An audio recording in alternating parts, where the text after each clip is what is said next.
nama Yesus kami berdoa. Amin. Puji Tuhan, jemaat Tuhan dipersilakan untuk kembali. Shalom. Shalom. Puji Tuhan. Ya, walaupun tak bersalaman, senyum yang diberikan itu menyejukkan hati. Amin. Jadi kalau masuk dengan senyum, walaupun tak ada salam, itu suatu sapaan yang menyentuh langsung ke dalam hati, ke dalam jiwa kita. Ya, situasilah yang membuat kita mengalami hal yang seperti ini. Puji Tuhan, saya akan menyampaikan kebenaran firman Tuhan karena saya sering, baik dari jemaat maupun di luar jemaat, baik dari gereja Kemah Injil sendiri maupun di luar gereja Kemah Injil, selalu mengirim saya tentang video-video. Saya berpikir, apa maksudnya? Mengapa seperti ini? Mari kita lihat di dalam kitab Wahyu pasal 13. Wahyu pasal 13 ayat 16, 17, 18. Waktu 20 menit ke depan saya akan menyampaikan firman Tuhan ini. Jika kurang, jika lebih, tolong diingatkan. Puji Tuhan.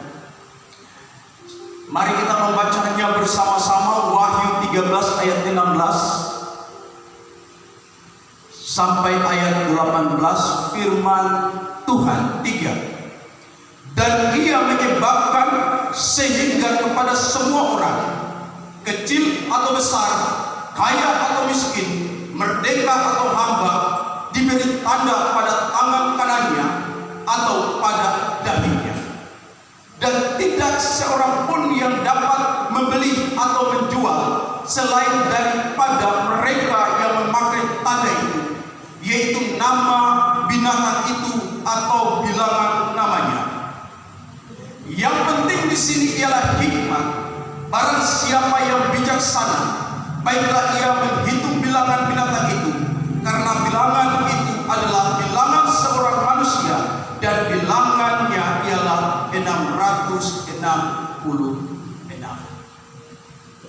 Bapak Ibu jemaat yang dikasihi Tuhan, ini yang selalu juga dikirim ke grup-grup. Tahukah kita bahwa lambang atau angka 66 ini bukan hari ini? Ini sudah terjadi dari zaman ke zaman, dari zaman gereja terus sampai hari ini. Ini terus selalu ada. Ya, hari-hari ini banyak orang percaya, banyak orang Kristen, ya, bahkan ditakuti, dikagetkan dengan situasi ini. Itulah yang terjadi. Yang herannya lagi, tanpa ada pembacaan firman Tuhan yang baik, yang dalam mempelajari, maka angka 666 dikaitkan dengan, pertama-tama dikaitkan dengan komputer. Waktu komputer itu ada, bahwa itu sudah angka 666. Lalu dikaitkan, perkembangan mulai maju-maju, dikaitkan dengan chip implant. Lalu itu dia. Setelah itu, ya muncul lagi, dikaitkan lagi dengan apa? Dengan kredit card atau kartu kredit. Lalu itu sudah. Lalu setelah itu apa lagi?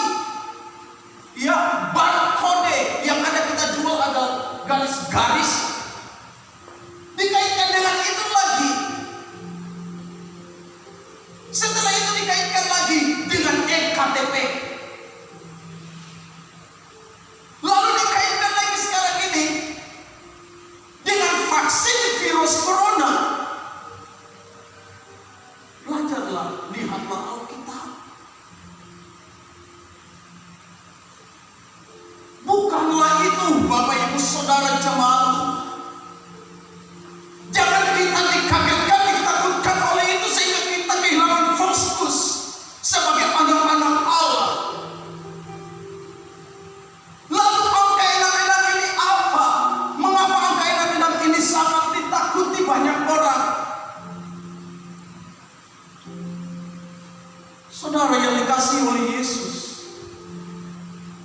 melihat dalam kitab Wahyu juga, pasal 5, kalau Bapak Ibu juga baca,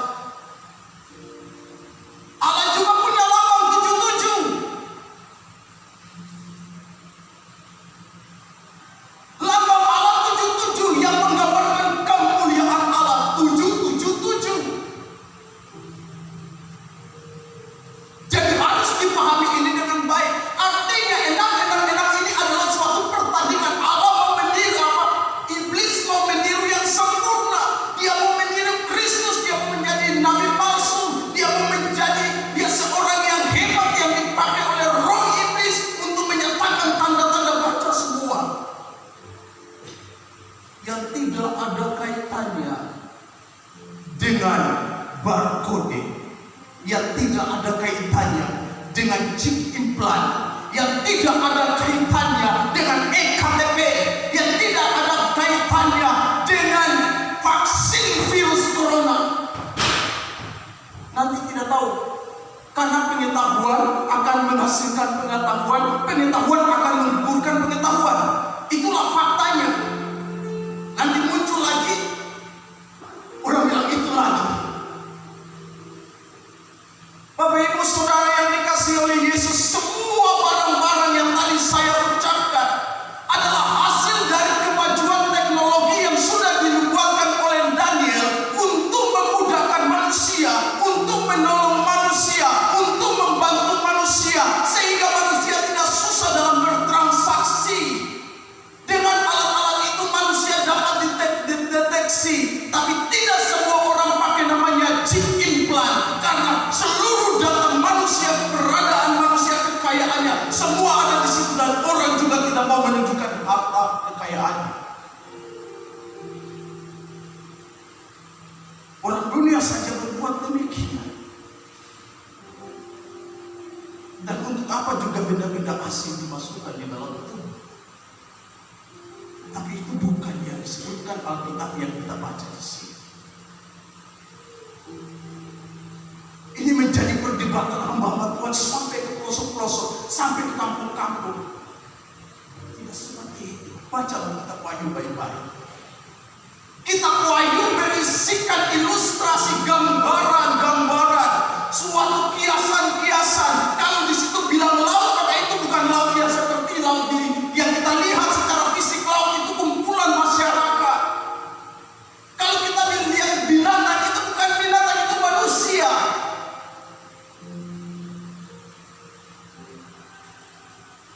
Kalau kita lihat perempuan, itu bukan perempuan yang ini, itu kiasan, itu gereja Tuhan. Ada juga perempuan yang adalah Babel, itu kiasan.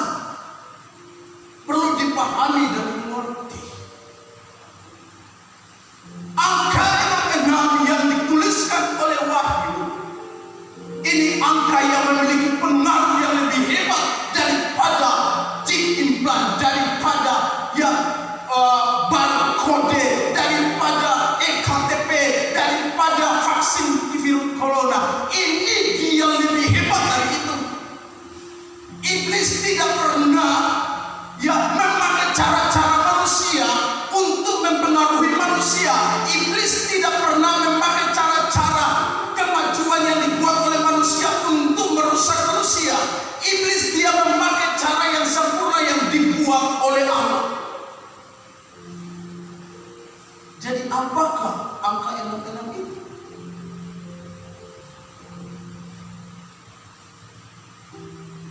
Yang dituliskan oleh Wahyu, yang dimaksudkan oleh Wahyu. Sebelum kita memahami angka 66 yang adalah cap, yang adalah meterai dari setan, maka kita perlu memahami cap meterai yang disebut angka yang bersumber dari Tuhan, supaya kita memahami bilangan dengan ini dengan baik.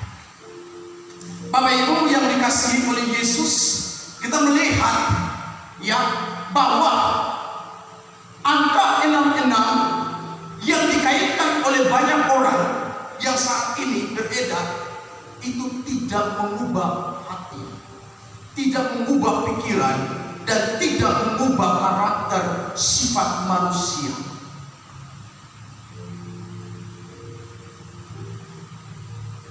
Kalau Bapak Ibu dulu kan dipersoalkan dengan KTP itu katanya, ini katanya, ya angka enam itu antikris, jangan pakai itu ektp. Ya. Dalam kitab Wahyu, orang yang memakai angka enam ini berubah karakternya, pikirannya, perilakunya berubah terhadap Tuhan. Sekarang saya tanya, yang pakai ektp, karakternya kepada Tuhan berubah? Yang pakai vaksin corona, karakternya kepada Tuhan berubah, hati imannya berubah. Yang beli barang-barang di toko dengan bergambarkan, bertuliskan barcode yang ada garis-garis, ketika dia makan itu dia punya hati pikiran berubah, perilaku berubah. Ketika komputer kita gunakan, kita hati pikiran semua berubah, karakter berubah terhadap Kristus. Jauh berbeda. Kalau tidak, kenapa kita kaitkan itu dengan angka 66 yang dimaksudkan dalam Alkitab? Sedangkan angka 66 yang dimaksudkan oleh Alkitab, orang yang menggunakan itu siapapun dia, mau pendeta kamu, penginjil kamu, majelis kamu, jemaatnya, ia akan mengalami perubahan hati, pikiran, karakter. Jadi hati-hati dengan angka 66. Tapi apakah angka 66? Itu adalah meterai syabut atau tanda dari iblis. Maka kita lihat dulu di dalam kitab Efesus pasal pertama. Efesus pasal pertama ayat 13, masing-masing nanti baca di rumah jangan saja. Ya, saya kira ada tampil, ternyata tidak tampil. Oke. Di dalam Efesus pasal 1 ayat 13, orang percaya dimeteraikan dengan Roh Kudus atau dicap dengan Roh Kudus. Itu bukan fisik, itu roh. Meterai Allah yang ditaruh di dahi dalam Wahyu 3 ayat 4 ditaruh di dahi, Wahyu 7 ayat 3 ditaruh di dahi, Yeskel 9 ayat 4 itu ditaruh di dahi. Itu meterai atau tanda.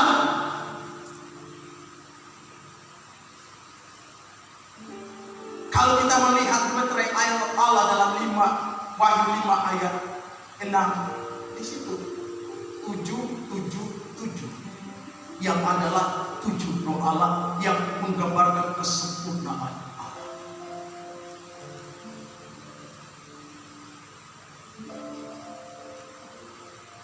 Dan orang yang dipenuhi dengan Roh Kudus, dimeteraikan dengan Roh Kudus, akan mengalami perubahan yang sangat luar biasa. Rasul Paulus yang jahat, ketika dimeteraikan dengan Roh Kudus, sifatnya, karakternya, hatinya, perilakunya berubah. Tadi yang jahat menjadi baik,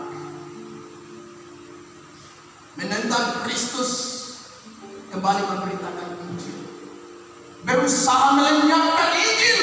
Justru sebaliknya, dia memberitakan Injil. Mereka menjadi orang-orang yang luar biasa. Mereka menjadi orang-orang yang gagah perkasa karena dimeteraikan dengan Roh Kudus. Jadi bukanlah barang-barang fisik. Ya, dimeteraikan menunjukkan bahwa mereka sah sebagai anak-anak Allah. Mereka sah sebagai umat-umat Allah. Mereka sah sebagai orang-orang yang memiliki warisan kerajaan Allah. Mereka sah menjadi orang-orang yang diurapi, dipakai oleh Allah. Inilah yang disebutkan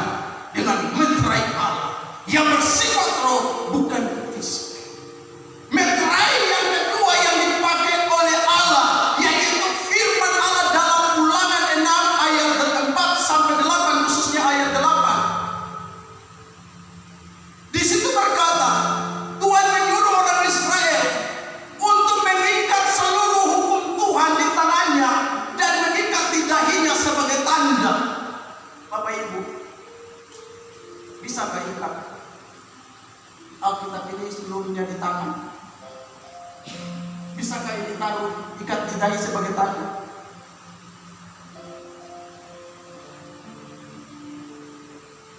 Jawab pertanyaan ini. Masuk akal?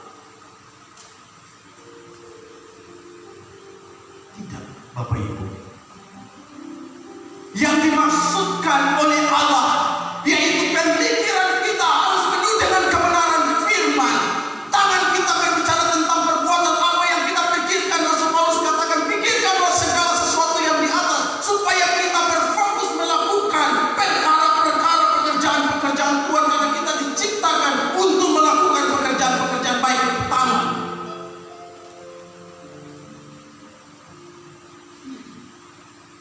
Jadi bukan seperti yang di video-video.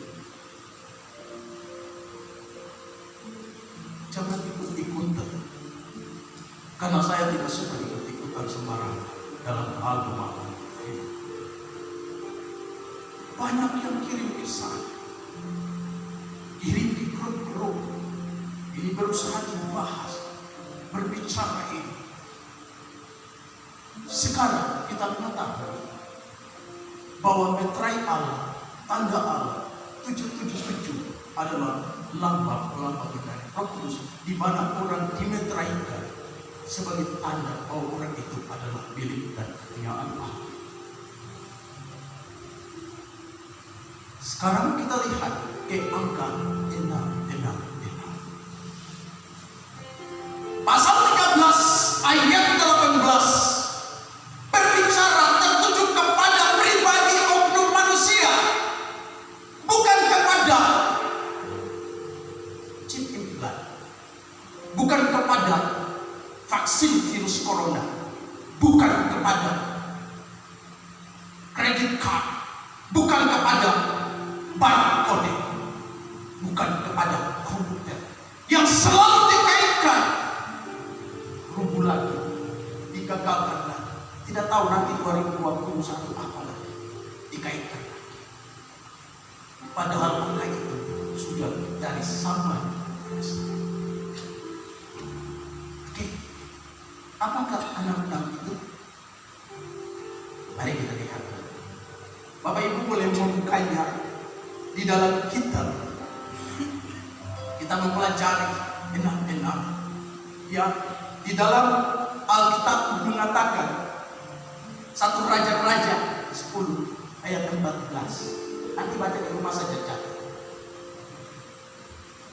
Inilah yang disebut dengan meterai iblis.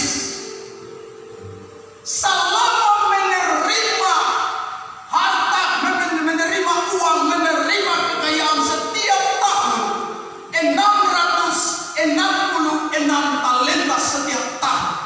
Dulu yang masih dipakai sebagai mata uang untuk membeli dan berjuang. Jadi 666 berbicara tentang roh mamon.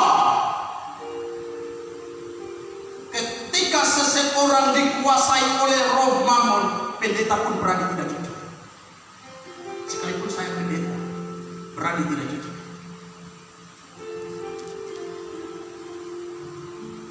Banyak orang ketika dikuasai dengan roh mamon 666, karakternya berubah, sifatnya, hatinya, imannya berubah. Salomo setelah mendapatkan kekayaan yang banyak, dia mengambil perempuan-perempuan karena punya uang banyak. Kalau ada di sini, kalau dia ada sama ini, mungkin banyak laki-laki yang dikejar, raja itu di mana? Atau membaca lagi suami, yang jadinya diambil, pasti banyak orang yang sakit hati kan? Ya. Karena itulah dia mulai berubah setia kepada Allah. Dia menyembah Baal, Mamon, Dewi Astoret, dia sembah. Dewa Mikron, dia sembah. Dan enam yang ditaruh di dahi, yang ditaruh di tangan, itu orang yang dicap dengan ini akan menjadi antikris. Dan antikris pertama adalah Yudas. Hati, pikirannya dicap dengan mama. Setiap hari dia pikir, setiap saat dia pikir tentang uang. Uang dan uang. Apa yang terjadi? Dia mulai bertindak menjual Yesus. Hati-hati. Gereja Tuhan harus paham ini baik-baik. Gereja Tuhan harus mengerti ini baik-baik. Banyak orang yang dahulunya waktu susah-susah carinya Tuhan luar biasa. Waktu masih merayap-merayap cari Tuhan luar biasa. Berdoanya sungguh-sungguh. Ketika dia dicap dengan meterai Mammon. Lalu bagaimana hidupnya? Berkat kekayaan itu membuat dia celaka. Dia mulai meninggalkan Tuhan. Tidak ada waktu untuk Tuhan. Tidak ada waktu untuk meditasi. Yang selama ini dia sudah terlatih dengan semuanya itu. Dia mulai tinggalkan. Dia berani meninggalkan Tuhan. Bahkan berani menjual Tuhan meninggalkan Tuhan. Seperti Yudas. Kenapa banyak orang berani jual diri? Karena uang. Mengapa banyak orang menipu, korupsi? Karena uang. Semua karena uang. Kita perlu uang, tapi jangan sampai kita menjadi hamba Mammon. Mammon berbicara tentang uang. Kitalah yang menjadi tuan atas Mammon. Kitalah yang mengatur Mammon, bukan Mammon yang mengatur kita. Sehingga waktu kita semua hanya untuk Mammon dan bukan untuk Tuhan. Ini salah. Pahami benar-benar ini dengan baik. Lihat ayat 16. Orang-orang tua, muda, besar, kecil, laki-laki, yang hamba, merdeka, kaya, miskin, semua harus ditahan. Kalau orang-orang ini dikuasai dengan Roma, mau tua kamu muda pasti apa Tuhan? Sabar dulu. Hati-hati dengan ini. Roh Mammon menguasai manusia. Itulah sebabnya Rasul Paulus mengatakan akar kejahatan adalah cinta uang. Karena cinta uang dikuasai oleh roh Mammon, maka dia nekat berbuat kejahatan. Kalau Bapak Ibu pakai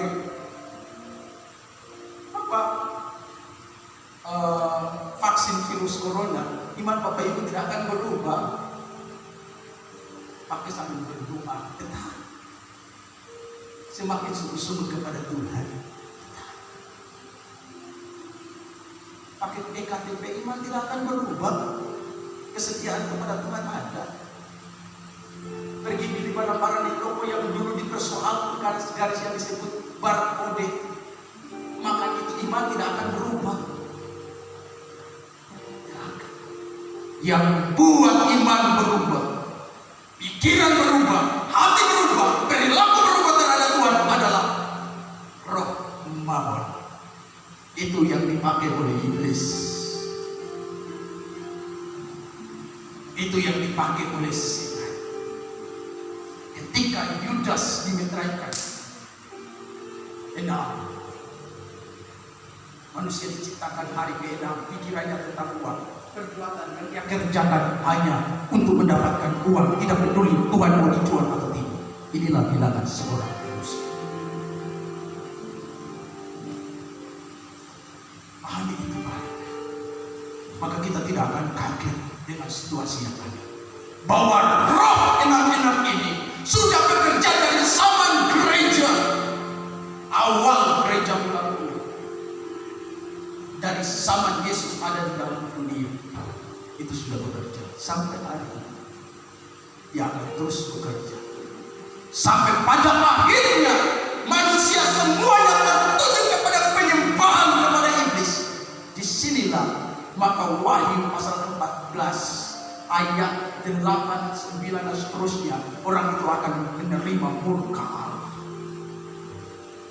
Hati-hati. memakai cap di lengan Anda itu akan menerima murka.